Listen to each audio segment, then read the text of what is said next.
रूस को जब भी देखते हैं तो एक पुराना दोस्त दिखता है, लेकिन वही एक निराशा भी है। ऑपरेशन सिंदूर के बाद भारत के लिए स्थिति बहुत बदल गई है। भारत के लिए पाकिस्तान अब सामरिक रूप से जरूरी नहीं है। भारत ने परीक्षण कर लिया है कि पाकिस्तान के साथ उसकी शक्ति 90-10 की है। म्यांमार को मारना और पाकिस्तान को मारना एक समान है, इसलिए रूस के हथियार जितने हैं बहुत है। लेकिन जब बारी चीन की आएगी तो चीन के लिए रूसी नहीं अमेरिकी हथियारों की जरूरत है। मेक इन इंडिया एक फैक्टर है, लेकिन रक्षा इंडस्ट्री अब बहुत बदल चुकी है। खुद अमेरिका जो बनाता है उसमें उसे भी बहुत सारा मटेरियल और तकनीक आयात करनी पड़ती है। भारत तेजस विमान बना रहा है, लेकिन इंजन अमेरिका से खरीद रहा है। रूस से भी ले सकते हैं, लेकिन चीन से निपटने के लिए रूसी नहीं अमेरिकी इंजन चाहिए। हाल ही में अमेरिका से जेवलिन मिसाइलें भारत ने खरीदी है। डोनाल्ड ट्रंप जब से राष्ट्रपति बने हैं, भारत और अमेरिका का रक्षा व्यापार पहले से ज्यादा फल फूल रहा है।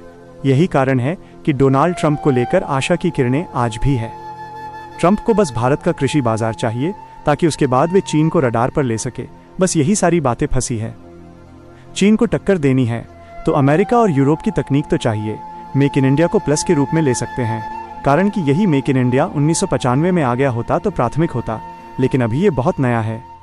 डोनाल्ड ट्रंप ने टैरिफ लगाकर भी भारत का अप्रत्यक्ष भला कर ही दिया है। भारत का 20-25 अरब डॉलर का व्यापार प्रभावित हो रहा है। इसके लिए भारत ने विस्तारवादी नीति शुरू की। ऑस्ट्रेलिया, ब्रिटेन और यूएई जैसे बाजार खोजे।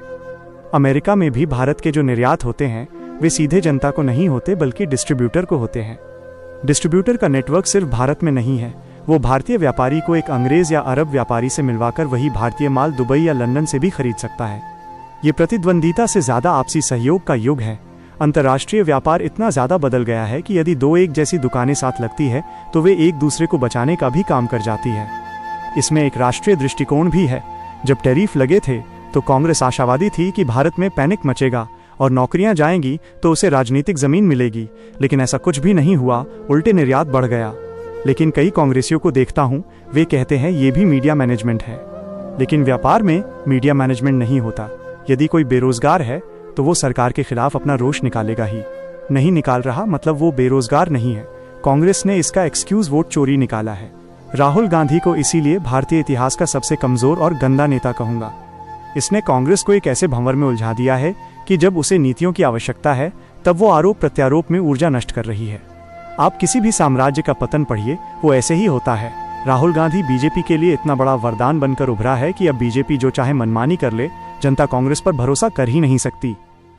पिछले 15 महीनों में 750 से ज्यादा सीटों पर चुनाव हो चुके हैं, मगर कांग्रेस का आंकड़ा 100 पर भी नहीं है, जबकि राहुल गांधी से पहले 500 से ज्यादा सीटों पर उसका प्रभुत्व था। राहुल गांधी क्या तबाही है, ये कांग्रेसियों को नंबर देख समझ नहीं आ रहा, मगर जब सब कुछ खो देंगे तब सिर पीटेंगे। मूल विषय पर लौटे तो रूस से हमें सस्ते तेल और गिनती के हथियारों की जरूरत है। इस समय ज्यादा जरूरत अमेरिका की है। हथियार नहीं भी तो अमेरिकी रक्षा तकनीक की जरूरत है। ट्रंप चाचा के चक्कर में भारत चीन दुश्मनी पर अभी 25-30 साल के लिए बर्फ पड़ी हुई है। ये अच्छा अवसर है कि भारत चीन के विरुद्ध अपनी तैयारी सशक्त कर ले। डोनाल्ड ट्रंप ने शत्रु बनकर ये दो एहसान कर दिए कि भारत को यूरोप और प्रशांत महासागर में नए बिजनेस पार्टनर दे दिए और चीन के खिलाफ तैयारी करने के लिए लंबा समय दे दिया। दूसरी तरफ भारत खुद को इस लेवल पर ले आया है कि अमेरिका उससे हाथ नहीं झटका सकता। दुनिया कहने को बहुत बड़ी है, लेकिन आईटी और फार्मा के लिए अमेरिका को भारत की ही जरूरत है। भारत को डुबाने का प्रयास किया तो हम तो डूबेंगे सनम, तुम्हें भी ले डूबेंगे वाली स्थिति आ जाएगी।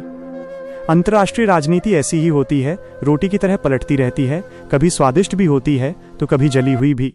वीडियो पसंद आया हाई टू वीडियो को लाइक और चैनल को सब्सक्राइब जरूर करें। जय हिंद, जय भारत।